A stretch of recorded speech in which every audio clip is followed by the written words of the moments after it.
What is up, guys? It's Kevin back in with a quick new video, just showing you guys what I've been doing and what I've been working on. Now, this car I'm about to show you right now is kind of a rare car. I've only seen probably a couple of them, and they are more known in Europe and I believe in Japan and stuff like that. They were more common, but they were only made in 1 year here, and they're really cool looking cars.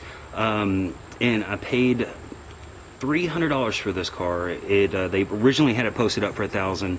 Got them down to $300 after talking to them for a few days, and timing belt broke on it, interference engine. I was lucky. Throwed a $32 timing belt on there, and it runs perfect. Let me show you what it is.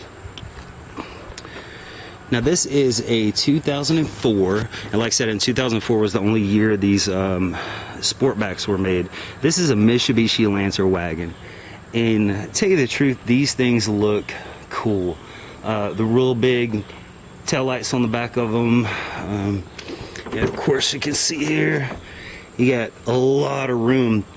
This car would be really cool to stick, you know, like 4 15-inch subwoofers or something like that. And this fucking Chihuahua, I swear to God, nigga, what you doing? All right, what you doing? Yeah, you wanna come and scream and bark all damn time, but you wanna come over here and drink water, right? Asshole.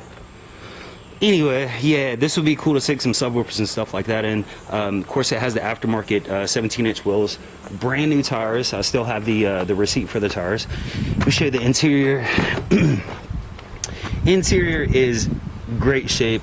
No huge stains or anything like that. I haven't had a chance to clean out the interior yet. But yeah, I'm gonna go over it with a little, you know, shine and stuff on the dash. Let me show you the motor. Now, it's kind of weird because you know that the Mitsubishi Lancer usually comes with the 2.0.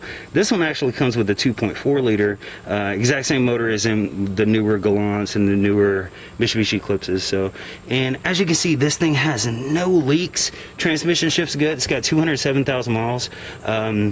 It's got a lot of new stuff, like a new AC compressor. There's no check engine light. Battery works pretty good.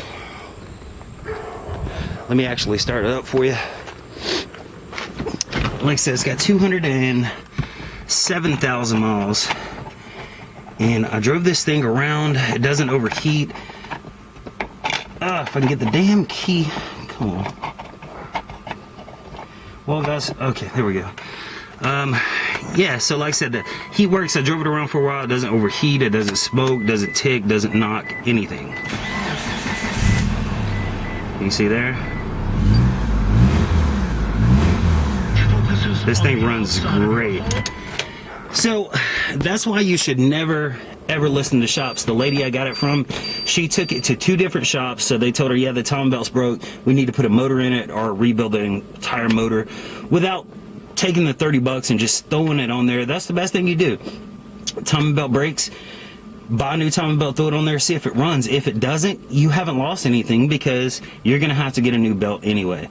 Now, the tensioner was bad on this, and I believe this one has the hydraulic tensioner, and once I took it off, you could actually push it down with your finger, which means it's bad. So I believe that was the reason that the timing belt went out in the first place. There was too much slack. It started jumping teeth. It's very surprising because, like I said, it is an interference motor, that it didn't bend any valves. Thank God it didn't bend any valves. But yeah, that's pretty much it. I just thought it was a really cool car. That's the reason I made a video on it. And if you have any questions, hit me up on my Instagram. That's Kevin's Cars 80. Yeah, Kevin's Cars 80, all with K. If you have any questions or anything like that, and I'll talk to you guys later.